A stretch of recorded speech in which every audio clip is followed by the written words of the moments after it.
Hey, all of you What's the Scuttlebutt podcast listeners. I'm Jeff Copsetta.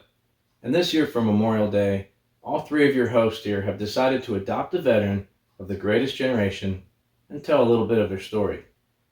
I decided to adopt First Lieutenant Bert Stiles. I'd like to read you an excerpt from his memoirs. Chapter 18. So to finish up. It is summer, and there is war all over the world. The war has spread from Normandy to Brittany, and the American columns are swinging in towards Paris. There's still plenty of war in Russia. The same war is still going on in the islands and in the sky over Japan.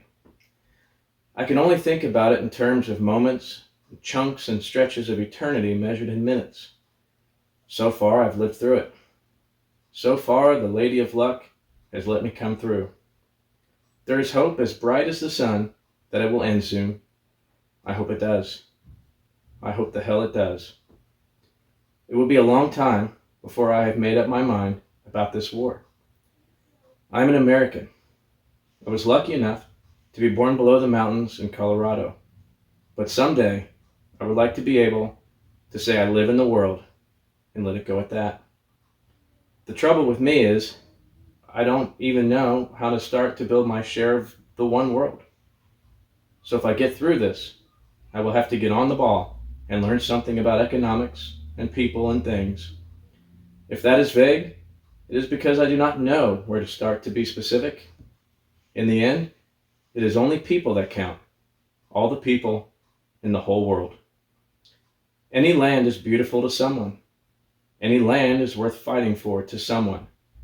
So it isn't the land. It is the people. That is what the war is about, I think. Beyond that, I can't go very far. So if we can get through this, with this war, then I'll get started. And that is where Lieutenant Bert Stiles' memoir ends, just as abruptly as his life. Bert Stiles was a student at Colorado College in 1942 when he joined the American Army Air Force. He received his commission in November 1943 and went overseas to Great Britain in March 1944. He was awarded the Air Medal and the Distinguished Flying Cross and was a veteran of 35 bombing missions. Instead of returning to America when leave was due to him, he requested to be transferred to fighters. On November 26, 1944, he was shot down in a P-51 on an escort mission to Hanover, Germany. He died at the age of 23. Bert Stiles is buried at the Ardennes American Cemetery in Belgium. And so for First Lieutenant Bert Stiles, for all of the greatest generation that we lost in the Second World War, and to you, our listeners, we thank you and we wish you a very happy Memorial Day.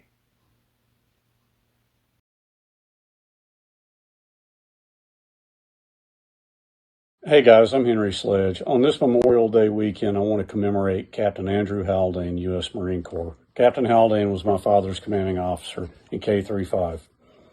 This is what my dad wrote about Haldane. Captain Haldane served with the 1st Marine Division on Guadalcanal and was commanding officer of Company K at Cape Gloucester, where he won the Silver Star.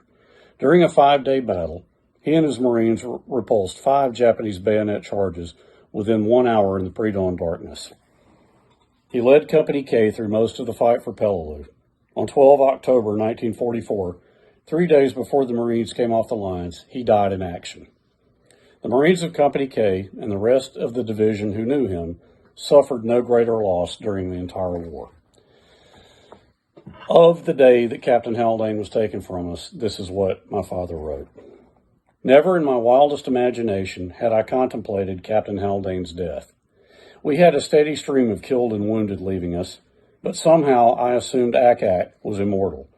Our company commander represented stability and direction in a world of violence, death, and destruction. Now his life had been snuffed out. We felt forlorn and lost. It was the worst grief I endured during the entire war. The intervening years have not lessened it any. Captain Andy Haldane wasn't an idol, he was human. But he commanded our individual destinies under the most trying conditions with the utmost compassion. We knew he could never be replaced. He was the finest Marine officer I ever knew. The loss of many close friends grieved me deeply on Peleliu and Okinawa. But to all of us, the loss of our company commander at Peleliu was like losing a parent. Good afternoon. This year for Memorial Day, I would like to share with you guys the story of one Private Joe Gandra of the 82nd Airborne. On June 9, 1944, a new American offensive was launched by the 325th Glider Infantry Regiment outside of Lafayette, France, but was broken up on the western end of the causeway. Private Gandra's detachment came under heavy oppressive enemy fire from machine guns, pinning the men to the ground for 4 hours. At which point, Joe Gandra voluntarily advanced towards the enemy positions all alone, firing his machine gun from the hip. As he advanced towards the enemy position, he successfully took out 3 machine guns. As he continued his assault on the enemy's positions, Joe Gandra was cut down by enemy fire and was fatally wounded. Private Joe Gandra's sacrifice, heroism, and bravery went largely unnoticed until he was posthumously rewarded the Medal of Honor in 2014 by President Barack Obama. And so this year on Memorial Weekend, we hope that you all take a moment to remember those who gave it all to fight for freedom throughout the world.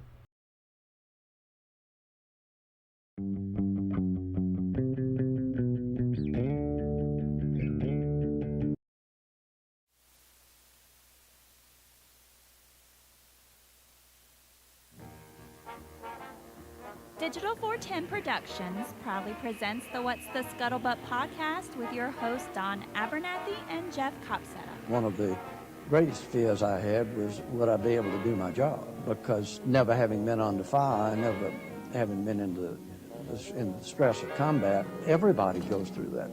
And that was the greatest fear you had at any time, was would you measure up in the eyes of your buddies? And that was probably one of the greatest motivating factors to all of us. I think a great deal of it was based on the fact that it was so instilled in us that you can't let another Marine down.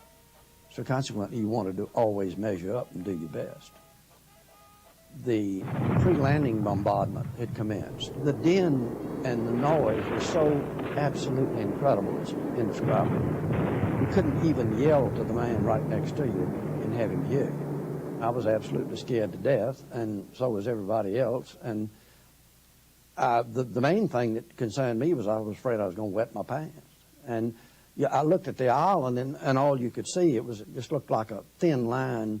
It was just a sheet of flame backed by just this huge black wall of smoke.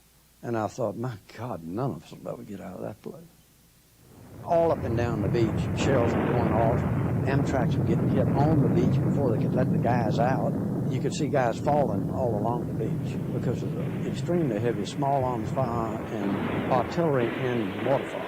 So we got in off the beach as far as we could go and hit the deck in the sand. And just before I hit the deck, I happened to look down, and my right foot missed no more than by 6 inches. A Japanese mine that was in the form of a 500-pound bomb buried in the sand, and it had a metal pressure plate on the top of it. A little way down the beach, I saw a boy step on one, and it just atomized him. He just disappeared. Welcome, everybody, to another episode of the What's the Scuttlebutt podcast. A very special episode, if we were to borrow phrases from the early 70s TV shows like NBC and CBS, with my co-host, as you heard, Jeff Copsetta, and our very, very special guest, the one and only Henry Sledge. Jeff, Henry, how are you guys doing tonight? Doing well. Couldn't be better. So as you guys just heard, that was a little clip you guys can find on YouTube of the one and only Eugene Sledge talking about his experiences landing on Peleliu. And joining us tonight is his youngest son, Henry, who's going to, share some of their family's experiences with, growing up with their father being who he is and his post-war years. And obviously talk about his book and how the production of the HBO Pacific's come along. And we've been talking for about 30, 40 minutes before the show, and now that we're live, Bailey's in the other room playing with her squeaky toy, as you can hear, which, by the way, Henry, I was ecstatic. Last night I was reading the final chapters of the China Marine. Yeah. And we all know that your father's dog, Deacon, passed away when he was on Okinawa. But he said when he came home, your grandmother's dog Captain, the Boston Terrier, which I'm a huge Boston Terrier fan, that's what Bailey is, came to greet him at the house. And so it warmed my heart to know that your father came home to a Boston Terrier, which was there to greet him and warm his bed at night, because I'm a huge Boston Terrier. I don't know if that dog is in this picture or not. I think Deacon's in that picture. Yeah. Don't know if you can see it very well. I can't get over this. Jeff and I, for those of y'all following along at home, we've had the unreal experience of getting text messages of photos of your father's P41, the K-Bar, family photos, and it's just unreal to have you here. And I guess first and foremost, we need to give a big thank you to Galen Wagner, who has been on the show for putting us together. I guess I'll leave it to you. Explain to the audience how we came to be here and how you and Galen got hooked up, and how I got a weird text message at 7 a.m. Said, "Hey, would you be interested in having Henry Sledge on your show?" Sure. Yeah. So to put some perspective on that, guys, there is a Facebook group called World War II in the Pacific. I joined that, or I think I was invited to join it, but I joined it, and the Museum of the Marine Corps, I think it was, they do this thing called Marine Monday. Okay. And they put a post up. I mean, I had no idea this was going to happen. This kind of stuff just happens all the time. They put a post up about my dad. It showed a picture of him in his dress blues. Very iconic picture. And they had a blurb about him, about a paragraph talking about his biography in the book and all that. And that got shared onto the World War II in the Pacific Facebook group. And I went on there and looked at it, and people were just really responding to it. And it was heartwarming to me, of course. So I put a post on there saying, "Hey, I'm E.B. Sledge's son. It's been suggested to me that I should at some point in the future, do a podcast on my dad because I'm passionate about PTO history as well as just my dad's legacy. Would anybody be interested in that?" Galen was one of the people, and it was a huge response. I mean, it just blew me away. But Galen was one of the people who responded to that. And, he hit like, and he put a comment, and I saw his name. I could tell he lived in the Mobile area, which of course I love Mobile. My brother lives in Fairhope. And he said, "I got a friend, Don Abernathy. He does a World War II podcast. I can hook you guys up."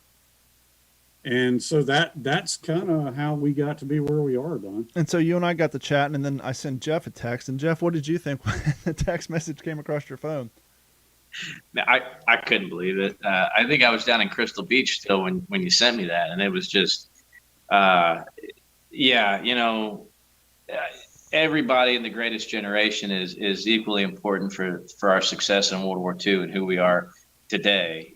But there are some that are sometimes a little extra special, and sometimes it's the help of a book or, of course, a movie that kind of helps highlight who these ordinary people were that did extraordinary things. And Henry, of course, your dad definitely fell into that category as one of those extraordinary, among his generation. So, our little podcast is, it's been growing, and it's been really enjoyable to be able to share, Don and our passion, to be able to talk about it with people in a podcast, it's something that a lot of people don't get to do, So anytime we have a guest on here or whatever, it's refreshing, to be able to share, for us to be an avenue for you to share, like you said, about your dad's legacy. So I'm just proud to be a part of it. Well, hey, thank you guys for having me. I mean, like I told Don, I hope you got a lot of questions, because I do better answering questions than. Well, absolutely. And Jeff and I are both honored to have you use our podcast as a way for you to, determine or not whether or not you want to get into something like this. And we're very grateful. But with that being said, let's get into a little bit. Obviously, With the Old Breed, I think the first publishing was in 1981. And as you and I were talking off the air, obviously, when that book came out, it was a huge book. And but a majority of the people who read the book were people who had interest in World War II. And so what was things like when the book came out for your family, for your father? I know you're telling us that you remember the original manuscripts. Your mom was typing it up. Do you remember those times when your mom and your dad were spending hours? I would assume him, looking at the Bible, which you have. Jeff, you ready for this? Show Jeff the Bible. The Bible is sitting there on his desk. The Bible that we've all seen. Are we streaming on YouTube right now? Yes, we're streaming on YouTube. Okay. And so when your dad I got it in this case, I'm sorry about that, but this thing has been pawed over by Ken Burns, Tom Hanks, you name it. And my mom finally just said, Henry, put that thing in a case. I'm tired of people pawing through it. They're going to tear the cover off. And I mean, we understand why. Yep. Please don't think I say that with any irritability at all. But that's the Bible. Well, Jeff being someone who's worked in many museums, he can definitely understand the importance of what, and people don't realize this, especially when it comes to paper artifacts. Every single time you open it once, think about comic book nerds who have that early edition of Superman or Spider-Man or whatever. They don't want to ever take it out of that plastic sleeve, and because they know every time a finger, even with gloves on, every time you open that up, there's just risk involved. And so definitely with something like that, you got to protect. Right. Well, so you were asking me if I was reading the question right about early memories of the book. I mean, I can remember, so when I was born until the time I was 7 years old, 8 years old, we lived in a house on Pineview Road in Montevallo. Then we moved to the house where my brother and I really grew up. I remember being 5 or 6 years old, late at night, my dad sitting up by the fireplace, and he always wrote on legal pads. And we actually, all those legal pads are down at Auburn in the archives. I've seen them. But he always wrote in pencil, yellow legal pads.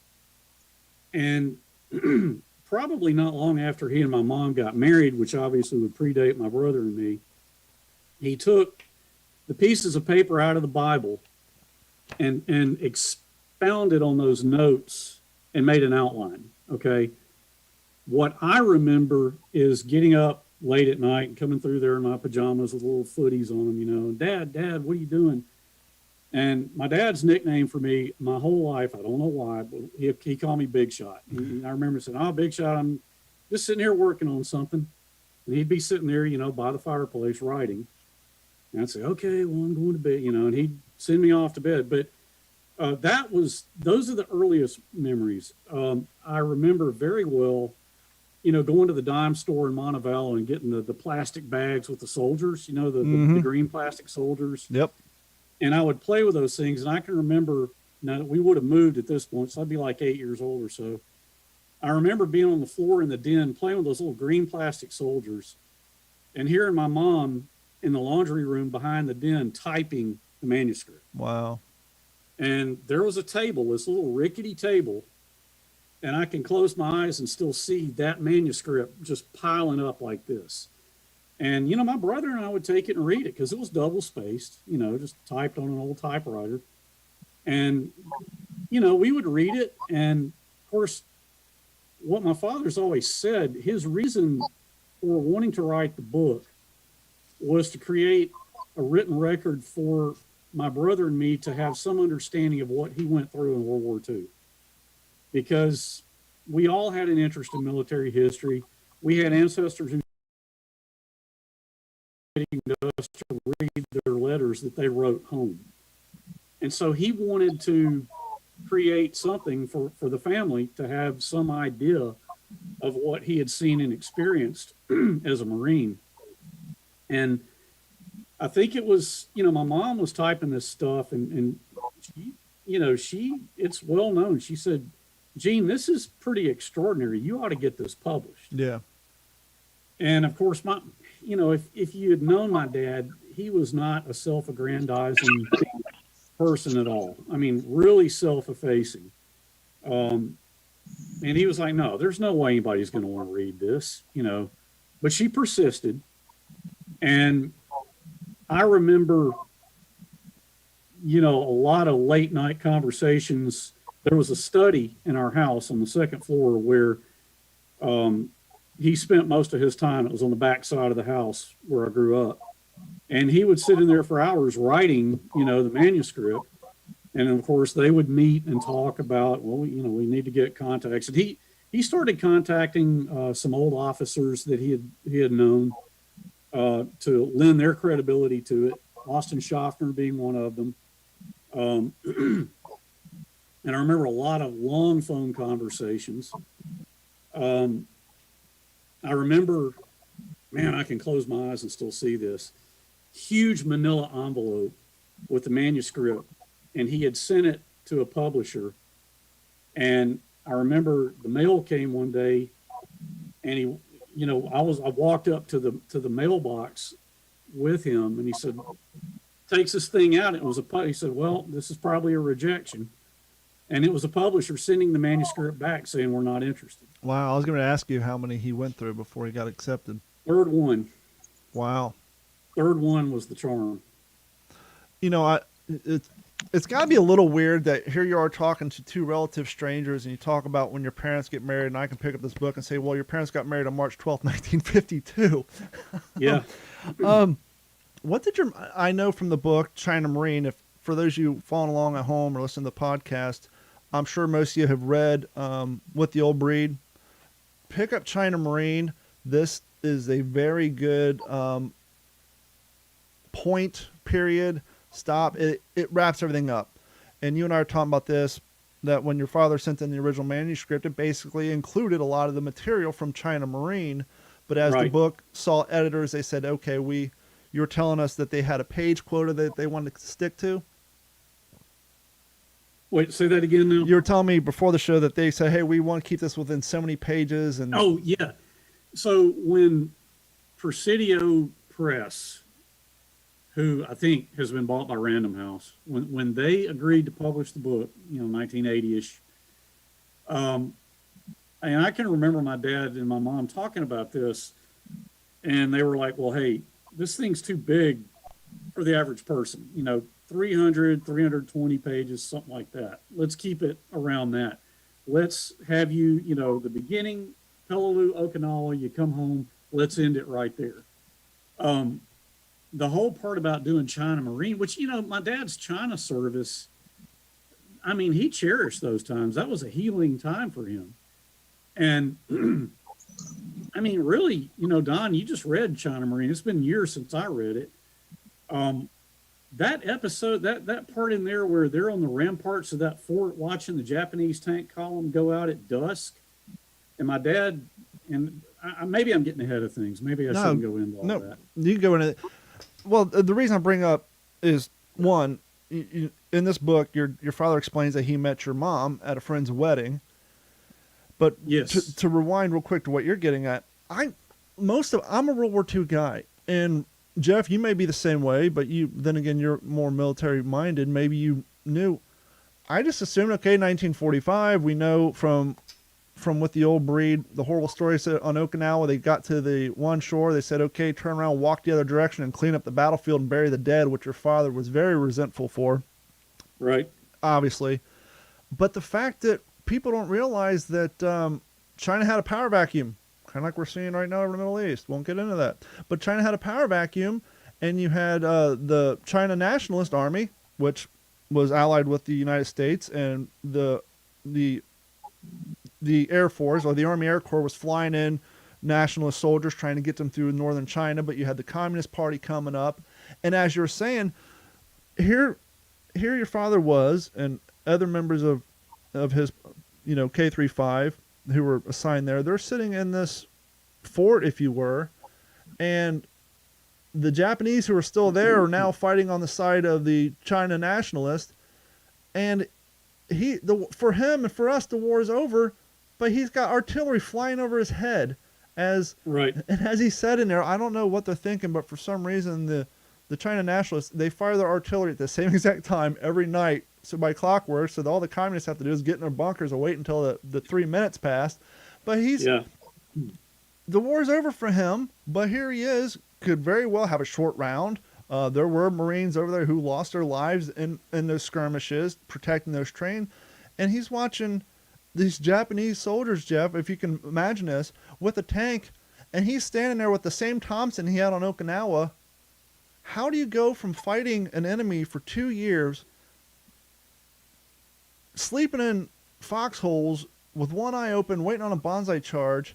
You're conditioned to shoot when you see one, and now you got a whole platoon walking past you, and you got to prevent from doing what you're trying to do, which is shoot them, because now all of a sudden they're on your team, and he's just watching them go out to fight against the help the nationalist Chinese army fight against the Chinese communists. It's just mind-blowing that you're literally seeing, I mean, the way my dad described that, they're on the ramparts of the fort, it's dusk, and their orders were be locked and loaded, but you're there to just don't intervene. Don't fire unless you're fired upon. Protect yourself. And he said, he writes here, they hear the hobble news. It's a column of like 50 troops and maybe 2 Type 95 tanks.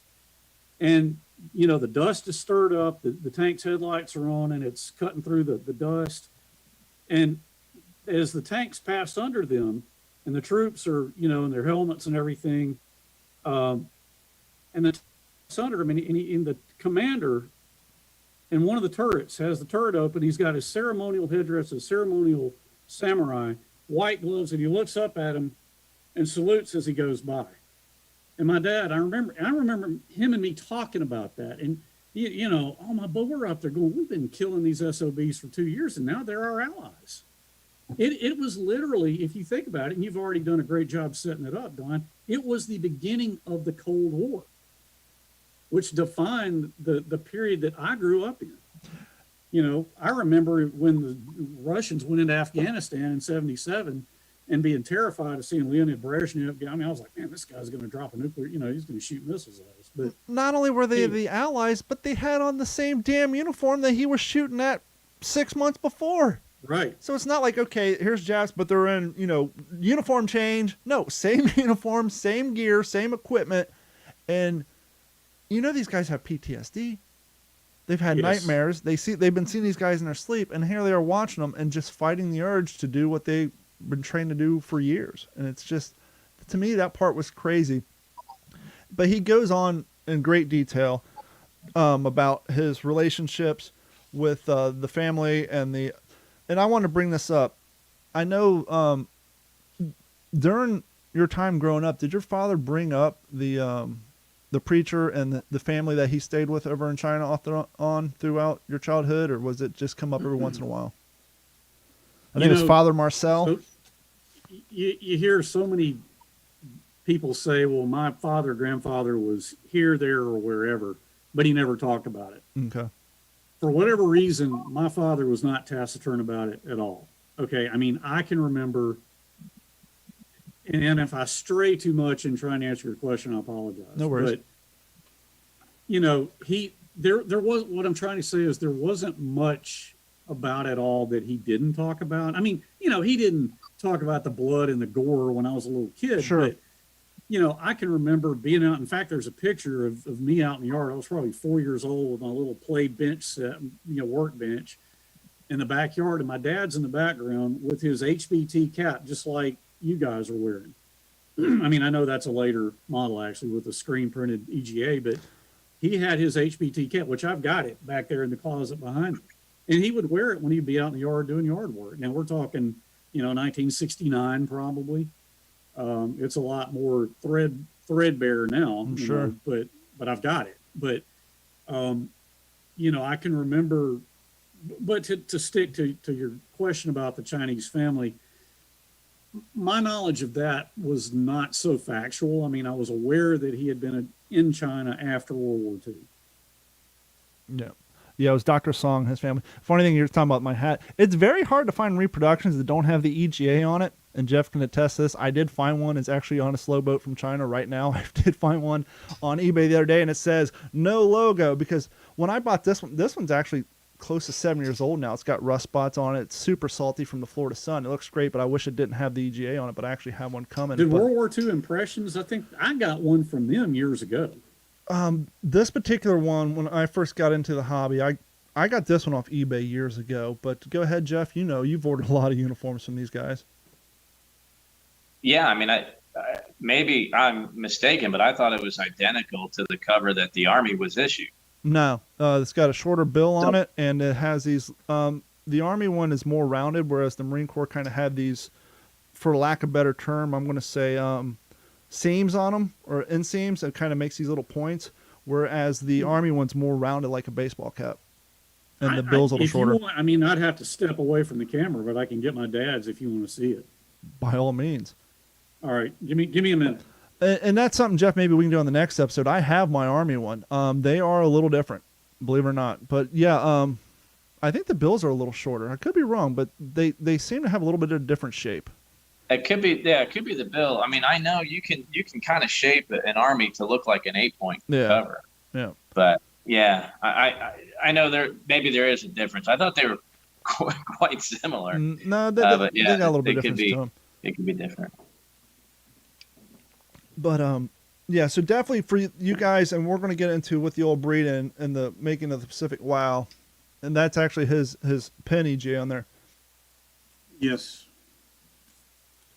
That's amazing. It's, it's pretty well worn, but does it ever occur to you that these things that you have, people would just die to just remotely even have one item in their collection? Like, show everybody at home the K-bar. And I want to bring this up.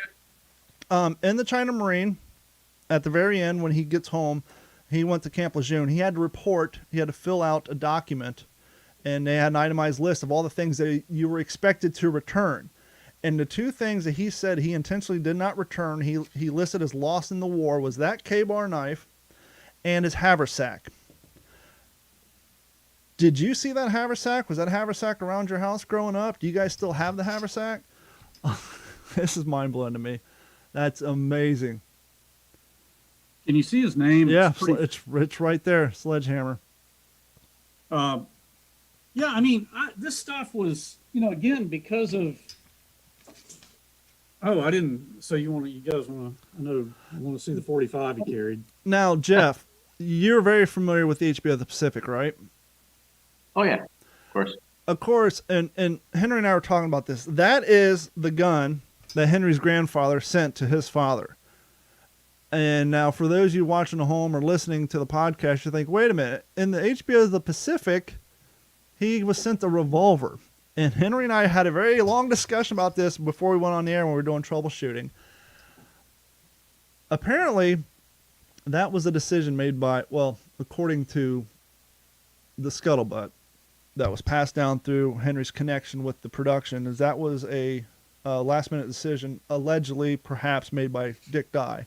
But Henry was explaining to me that during the production, and maybe we should back up a little bit, but anyhow, we'll get to it. He was sending photos of his dad's stuff, including that 45. And then when he went and saw the rough cut, he was as shocked as we are now, because I always just assumed that your grandfather sent him the revolver, and not that was his grandfather's World War I issue, 1911. Well, yeah, actually, you are correct. It is a Springfield Armory, and somewhere around here, I don't know. We moved a little over a year ago, but I do have the document. I have the document where my grandfather went down to Mobile County Sheriff Department and got permission from them to send this to my dad who was overseas. And I remember, I can still hear my dad talking about it. We came down the gangplank of the ship when I came home, because I'm like, Dad, do you have your helmet? Do you, what about your rifle? What about your carbine, your Tommy gun?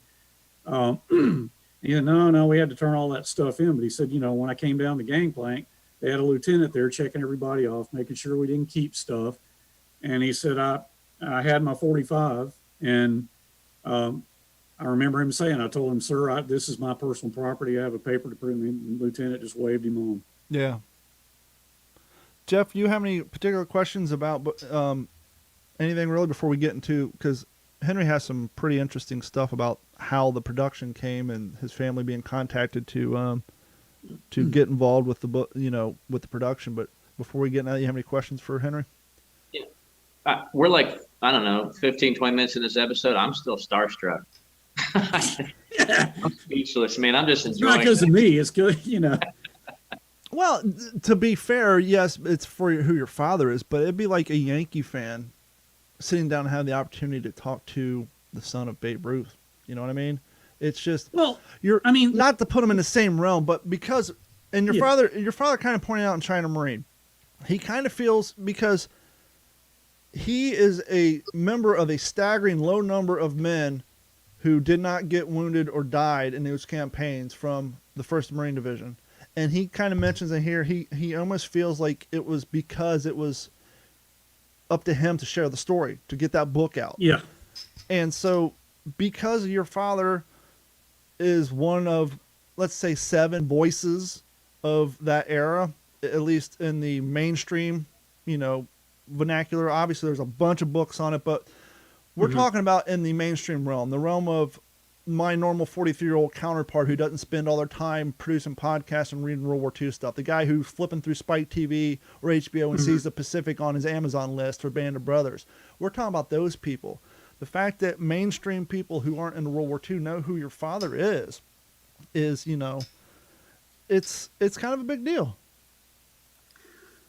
Well, I actually, and I can't remember, we've texted back and forth a lot, Don. I can't remember if we talked about this or not, but so Sid Phillips, was my dad's best friend. Mm-hmm. And that was on my list. And I read, and Jeff, I heard you plug in Adam Makos. Adam's a really good friend of mine. We worked together on a lot of stuff when the Pacific came out, but I am actually reading his book, Voices of the Pacific, right now and really enjoying it. But Sid's talked to a lot. I grew up calling Sid Uncle Sid. Well, that's what I was going to say to you as well, not to cut you off, is not only is your father E.B. Sledge, but your uncle is Sid Phillips. I mean, that's two people who put two, yes, but proverbial uncle, but yes. Away, but it was always, Uncle Sid. I mean, I never called him anything but that. Now, we would go years and not see him. When he's busy raising his family, my dad was busy with my brother and me. So, but of course, when I did see him as a kid, I mean, we never talked about World War II stuff, but I did know that he and my dad were best friends and all of that. So, yeah, I mean, but he mentioned in Voices of the Pacific, it's actually on Valor Studios' website. There is a letter, and I never even knew about this, that my dad wrote him in sometime back in the 80s, I guess. And Sid was talking about how, we would go to 1st Marine Division reunions, and Eugene would come up to my room and just, because he was such a celebrity, and I'm telling you, if you knew my dad, there's nothing he would have hated more. And he just would go to Sid's room and hide out. He wanted to see his buddies, but, everybody wanted to meet him and introduce him to their wives and all that. And he was he could be very well spoken and very outspoken, but just not at all self-aggrandizing, But yeah, I remember that really well. There's got to be a part of you, because I know, and believe it or not, we are getting down to that 5-minute mark, so we are going to take a break, and then we'll talk a little bit about the Pacific, and then if you're up for it, Henry, maybe we'll have you on the next episode and we can talk about some other stuff, because time just flies by so fast. I know, man. I feel like I've hardly gotten started. Exactly. And so maybe we'll take a break, we'll come back, we'll cover a little bit of the Pacific stuff, and then we'll have you back for the next episode. If everybody's cool with that, I'm sure the audience will be great. But there's got to be a part of you now, all these years later, now that sadly Sid has passed as well, that when you fired up the Pacific this weekend, and there he is in living color and HD, there had to be a part of you that was so glad that he had the opportunity to sit down and have his image captured at the beginning of those episodes. Oh yeah. I mean, I remember in fact, the documentary that you played the clip from, that was 1991. I remember when he and my mom went out of town to go do that. Because Bill Layden was there, Bergen was there, Jay DeLoe was there. I remember that really well. And, I'll tell you this, and it's kind of sad, but it does speak to being glad that my father did share those experiences despite how emotionally eviscerating they were for him. Every time he would be interviewed for something, he would come home and, he would be sick. Oh, I'm sure. He would just be, physically sick. Blood pressure would be all out of whack. He'd be you could just tell he was a mess. And he would get over it. I mean, the point was driven home, and you really see it in the Okinawa episode and part 10, where, this young man was just gutted, as they all were. And, of course, Sid famously said, "Oh, just forget about all that. Can't dwell on it." Well, my dad did dwell on it. And he dwelled on it to the point of writing, a book or 2 books, if you want to be technical about it. But he carried a lot with him. But I mean, I want to, because they talked about this in the Ken Burns thing too. He, don't ever think that it got the better of him. I mean, he conquered that. He got a PhD in biology. He married a beautiful woman, my mom. He treated her like a goddess. He raised me. He raised my brother. I mean, he was a fantastic dad. We had a great relationship. He didn't burden us with any of that emotional baggage, if you will. I mean, he did it right, if that makes sense. Oh, absolutely. And I was just thinking, your father's coming back from doing these interviews and these TV specials and all that back in the 80s and 90s, because there's quite a few of them on YouTube.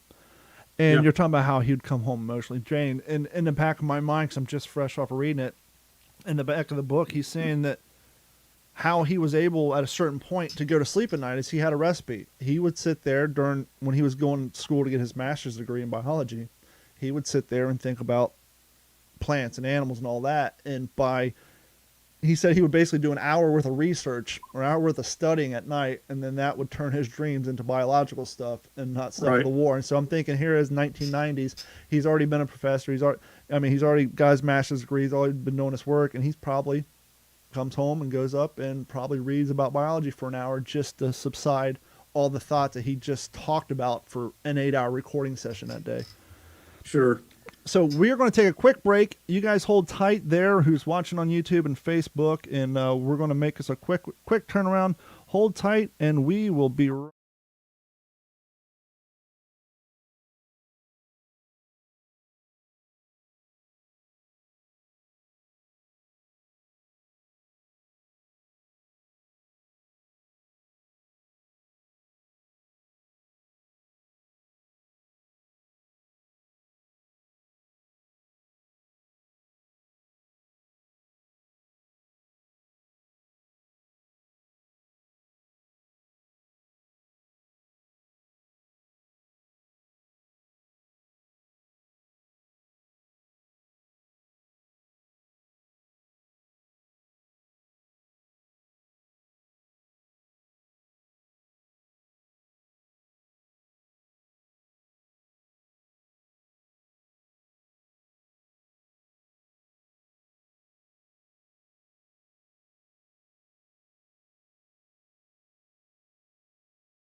And we are back from that quick interlude. If you guys want to help us support the show and help us prevent in the future from doing things like that, please head over to the WTSP WorldWar2.com and sign up for Patreon. Patreon's $1 a month. You can help support the show. You get access to exclusive content. And if you sign up for the $7.40 a month plan, you'll get a free t-shirt after month 2. And also, while you're at the website, WTSP WorldWar2.com, go ahead and click on the social link and find our YouTube channel and subscribe to that. And as always, this episode of the What's the Scuttlebutt podcast is brought to you by our friends at Computers. Computers has been providing IT solutions for Southwest Florida since 2004. And even if you don't live in Southwest Florida, they can help you by giving them a call at 239-283-1120. With your assistance, as long as your internet works, of course, they can run your computer and help you with all your computer programs. Now that we got all that stuff out of the way, let's get back to it. Once again, we are here with Jeff and Henry Sledge. Jeff, do you have any, I'll let you go ahead and let's get into the Pacific television show side of this. And you have any questions or lead ups for that you want to help toss in here? Uh, I guess it's inevitable. We're going to have to talk about the miniseries eventually with Henry. And I know nobody's asked him about it before.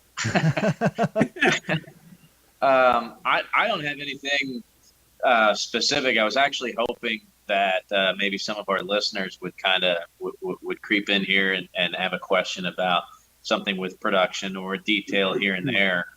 I don't have any specifically. I mean, I'm pretty well aware of that intensive project that it must have been, and that there's people like Don and I that if there is inaccuracy, we're gonna point it out and be the ones to bring it to light, as opposed to the Right. million they got right. I try not to do that. I try to kind of give everybody the benefit of the doubt. And like I said, when Don mentioned about Dale Dye making that call last Allegedly. minute, basically essentially changed the 1911 to a revolver. There's got to be some underlying reason why he did that, and not that we may necessarily agree with it, but Hollywood is Hollywood, and they've got there had to be a reason. I don't think they just changed history just to change history to be different. I could be mistaken, but I appreciate what they do. And I did just want to say, Henry, that I wish I had the opportunity, and I truly, sincerely mean this. I wish I had the opportunity to thank your dad, not for what he did during the war, not for what he did when he got home from the war, but for giving the opportunity to the mainstream to know people like Akak Haldane, the Yep. guys that didn't come home, that Hillbilly. we would have never known who they were if it wasn't for people like your dad. Because I can tell you firsthand, the guys that come home, it's not who it has to be about. It has to be, so people will read your book. They want to know your story. But I'm pretty certain your dad would feel the same way as I do, is to use him to know about the other boys that didn't come home, because that's what everything was always about. And I thank your dad for giving the people who have seen the miniseries, the people who have read his books or read Hugh Ambrose's book, to know about boys like that didn't get the chance to come home and tell their story. Right. Yeah, he would have said the same thing. The heroes are the ones who didn't make it home. And if anybody's listening, I'm not listening because you won't be able to hear this until tomorrow. But if anybody's watching on YouTube or Facebook, if you have questions for Henry, we can try this. Give us a call at 239-299-3352. This will be your opportunity.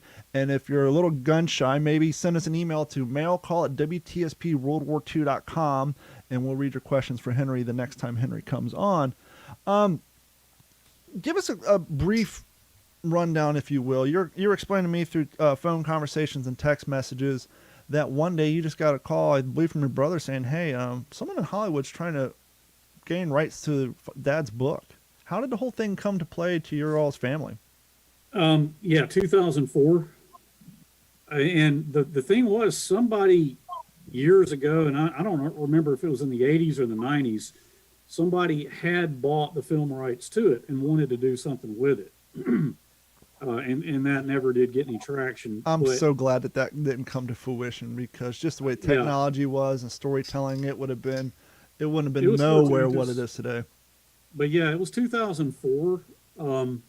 I had probably finished watching Band of Brothers for the 783rd time.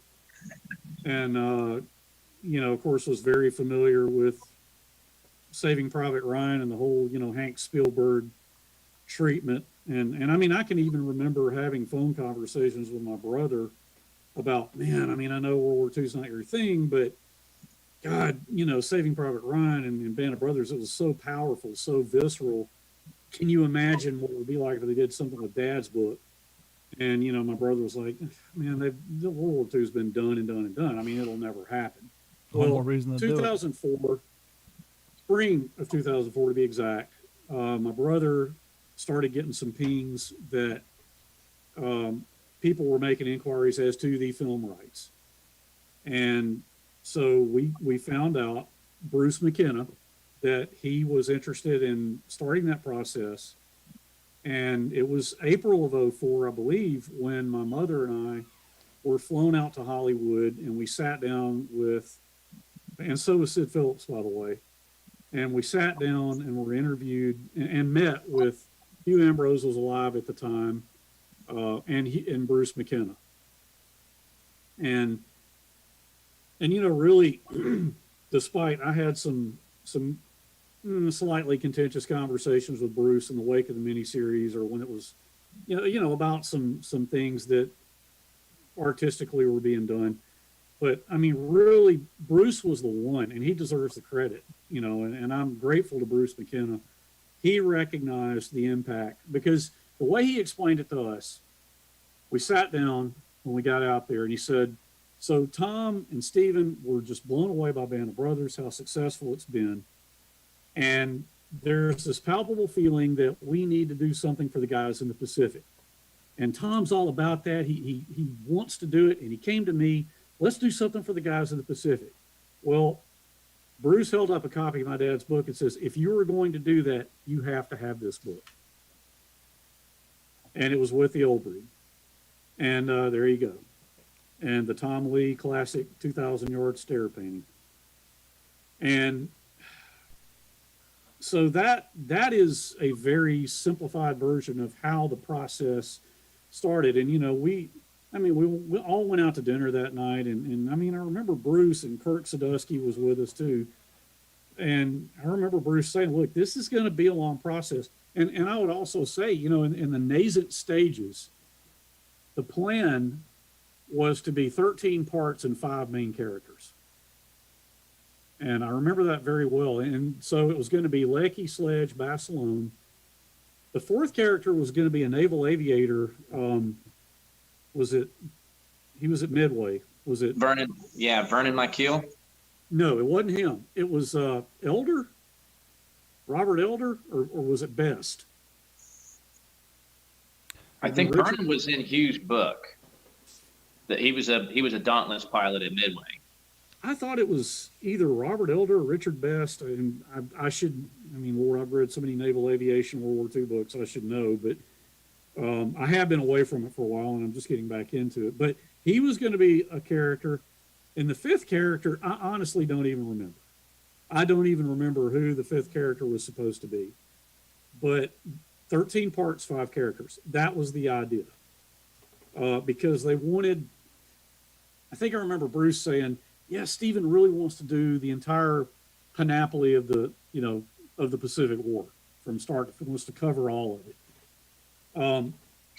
So, roll on through as the years went by, it got whittled down to where it was, okay, it's going to be 10 parts and it's going to be 3 characters. And guys, I don't know how well known it is, but it almost didn't happen. There was the ball almost got dropped. Really? Yes. It was when Flags of Our Fathers came out, I can remember when they were working that movie up.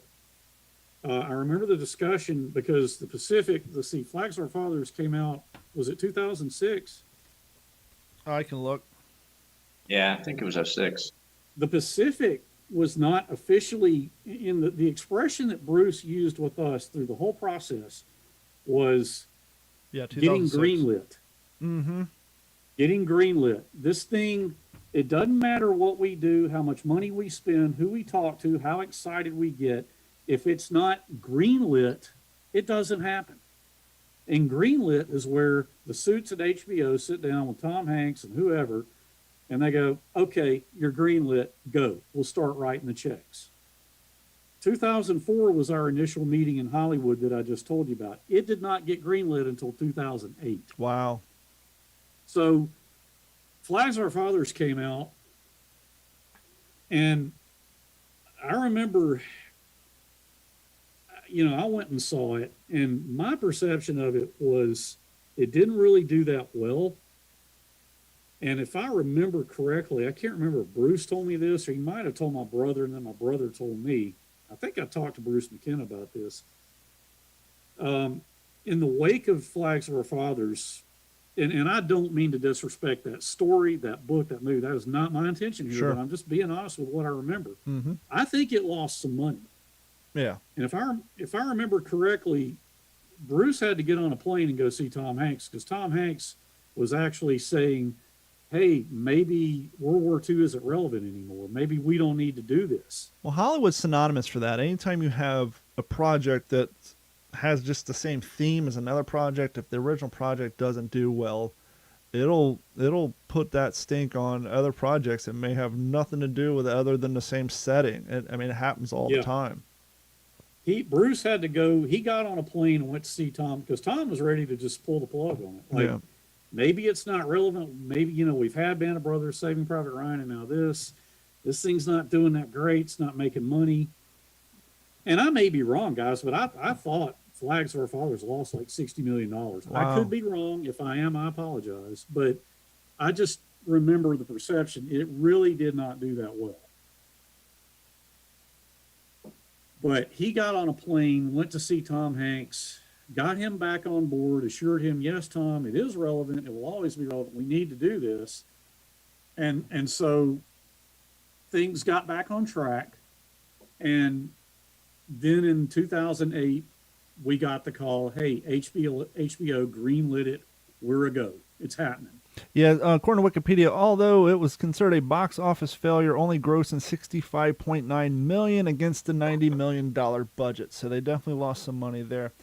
It's funny you used the phrase, and I told you about this on the phone. When I came across this book, it was because of the documentary that came out on PBS called The War. And yes. And I found the book, the hard copy, at Books A Million on sale, and it has Sid Phillips has a chapter in there, and he says, because my buddy Eugene was a better writer than I ever will be, I want to introduce this paragraph from his book with the old breed, to which I quickly went out on eBay and found this at the time for a steal at $13, because the miniseries hasn't been out yet. And I read this, and I went to Carrie at the time, and I said the same thing that he said. If I literally told her, I was so just floored by this book. I said, if they ever do a miniseries like Band of Brothers, it has to be about this. And I think it was like 7 months later they came out, they're making the Pacific, and it's going to be about Eugene Sledge. And I was so happy. But we were kind of talking about some of the inaccuracies earlier about the change of the 45. And it's good thing that Bruce was such a good contact for you as far during production, because there was another thing that the director was wanting to change, and Bruce wasn't down for it, and he knew you wouldn't be down for it, but he had to do his due diligence by reaching out to you and share that story with the listeners, because the people who watch the Pacific will find this quite interesting. Yeah, and by the way, I will share that, but let me just say, I sat down and watched it last week for the first time since 2010. Okay, because in 2010, when I saw it when it released, I was not happy with it. Let me assure everybody, if anybody really cares, I like it. I think they did a good job. Well, and at the time, like you were just saying, years had gone by that you were working on this project. Yeah. And so, you had a lot invested in it. And before you get to your rewatch, how did you feel about the choosing of the actor to portray your father, Joseph Mazzella? Yeah, I remember the first time Joe called us. I think they made a good choice. There was definitely a physical resemblance. I will say this, and with no disrespect to anybody, I think the real Sledgehammer was maybe a little tougher than the way he was portrayed. Well, he was the kid from Jurassic Park, after all. That's where I knew him from originally. It's like, that's the kid from Jurassic Park. Joe's a nice kid. He did a good job. But, and I understand. So to defend the way it was done, like the scene where they're moving inland off the beach, and, Akax said, Sledge, goddamn it, you gotta get out of that hole now. Mm-hmm. Come on, Sledge. If my dad really wrote it accurately, and I'm pretty sure he did because he was a stickler for the truth, he wasn't hiding in a hole having to be told to get out. And I'm not being disrespectful. of the way Joe played the part, because I do think he put his heart into it, but to try to see it from the perspective of the filmmakers, they had to show in his character arc, okay, they had to show the evolution of this kid from Mobile from a genteel background, and he was. From the boy with the heart murmur. Was a doctor. They were pretty well off. And here he is with these young men who came from more blue-collar, rougher backgrounds. But my dad volunteered for it. He wanted to be there. He wanted to go. And there he was. And it's all hell breaking loose at Peleliu on D-Day, but it was for everybody. And they had to show that character evolution from just deer in the headlights, oh my God, what have I got myself into? And then he evolves into, on Okinawa, try these. It helps with the drainage. You see that evolution where he's kind of taking charge. Snafu's over the sledgehammer, check them out, and, okay, Snafu, let's get these boots. Come on, you can see the evolution. And Jeff and I have talked about this in past episodes, especially when it comes to Band of Brothers. As you said, you got 10 episodes. You have so many characters. You're trying to get across the broader audience the maturing, the hardening of people in this environment. And so sometimes you have to take an important subject matter, an important thing that happened to a bunch of people that may not have happened to your particular character, and append that story to that character just to get a point across that, not everybody who hit the beach were gun-ho, hard-ass guys. They're, Sid Phillips turned 16 on Guadalcanal. They were freaking kids. Let me stop you. Sid was 17 when he went. He turned 18 on Guadalcanal. Okay. Yeah, you're right. He turned 18 on Guadalcanal. But sorry to interrupt. No, not at all. But so back to, and plus I just watched a series too. To give them a little credit, he tried to get out of the foxhole. He slid back in, and then they came screaming, "Get your ass out of there!" But back to the main point. They have to take certain things and append it to somebody that it didn't actually happen to, just to get a point across that, these are innocent people who just went from boot camp to being put in the world's most bloody freaking battle in history. And like you're saying, it helps with the character arc. Right. But yeah, I think Joe put his heart into it. I know when we talked to him, he certainly seemed to understand the gravity of it all. And so I do want to laud him for that. And like I said, after watching it again and watching all the introductions and thinking about it, kind of letting it all sink in, I thought they did a good job. And it's something I continue to watch. I took an 11-year hiatus from it, from all of it, and just was burned out on World War II. But I'm getting back into it, and I've rewatched it twice now. And it's a testament, kind of like Band of Brothers. Band of Brothers, they get a lot of actors who maybe had a small role here and there, a lot of people we don't know, and now you see those actors all over the place. And I think it's a huge testament to the casting of the Pacific, that the fact that Joseph and the young man who played Snafu went on to play Freddie Mercury and the lead guitarist in Queen. And that also goes to show their on-screen chemistry, that their on-screen chemistry in the Pacific was so great that they were both chosen to work on that Queen project. And so it just goes to show you that, they're damn good actors. Did you want me to tell the little story of about the bunker? Yeah, the bunker scene. Okay.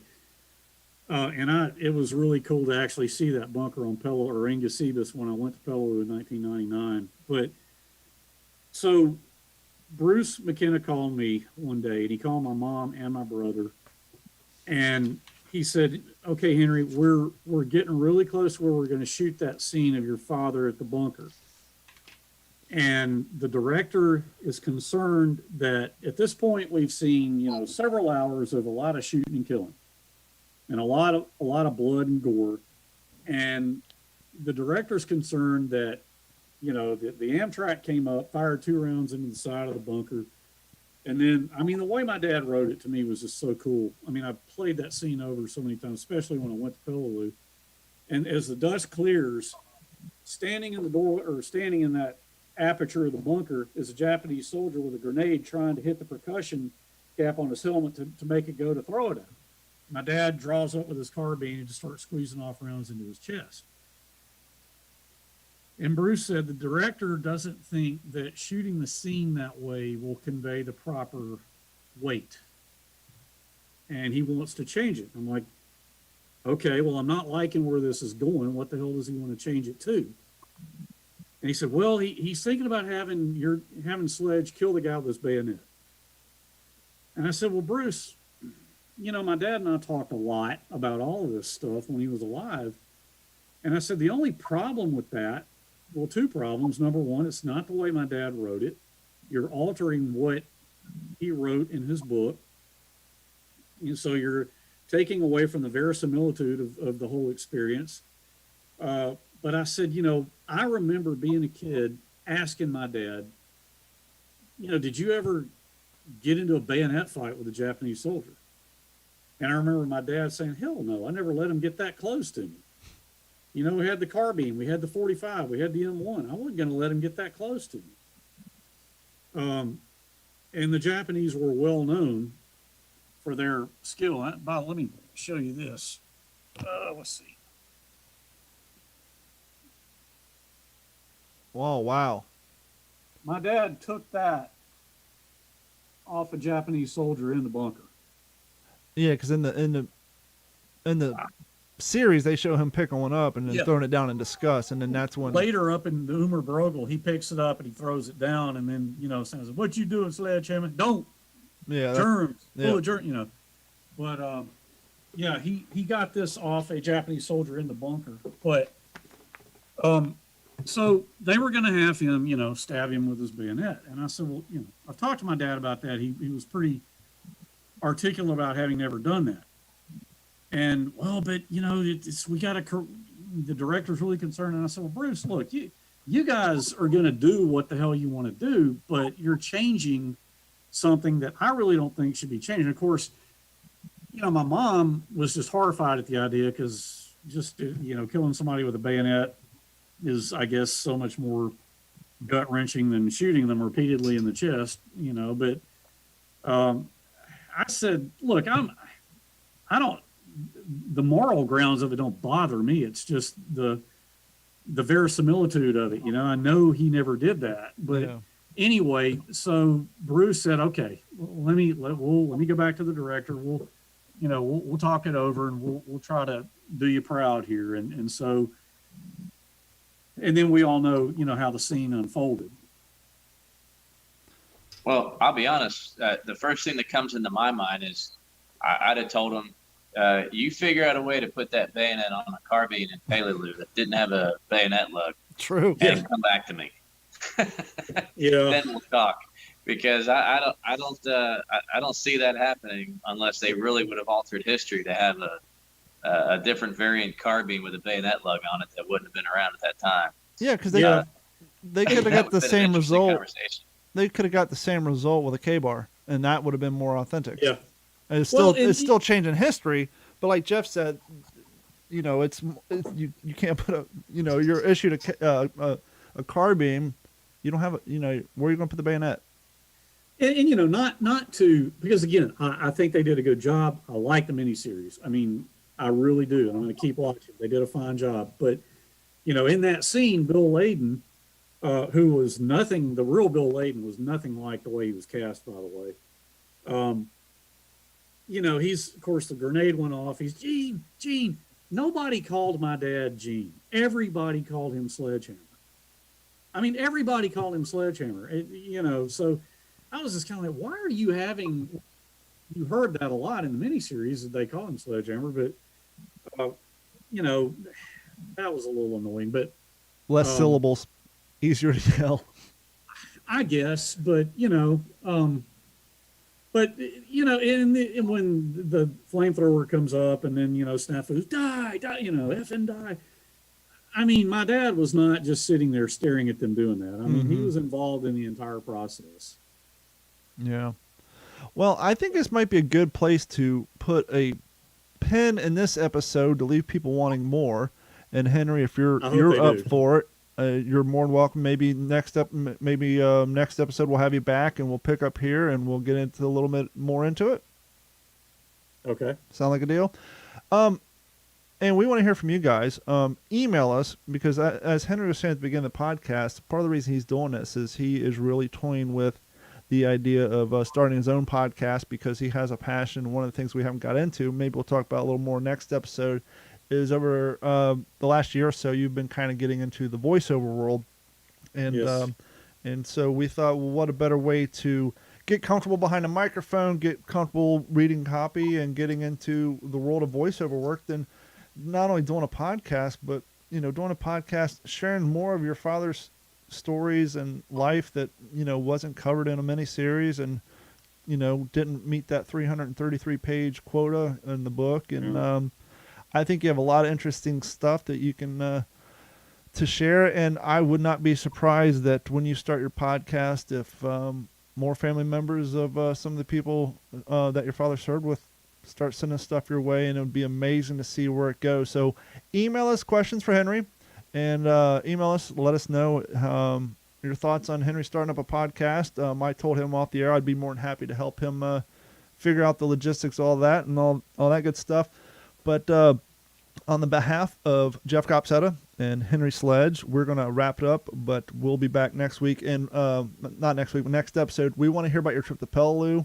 Yeah. You and I have talked about it off the air, and I've talked to other people who's visited those battlegrounds, not only Pacific, but even in Europe, that once you're there and you see it in living color with your own eyes, it's got to make reading the books or watching the TV shows and the history document, it's just got to change everything because you've been there, you've walked that ground, and not to mention the fact that your father was there, and that in itself has just got to be incredible to be there.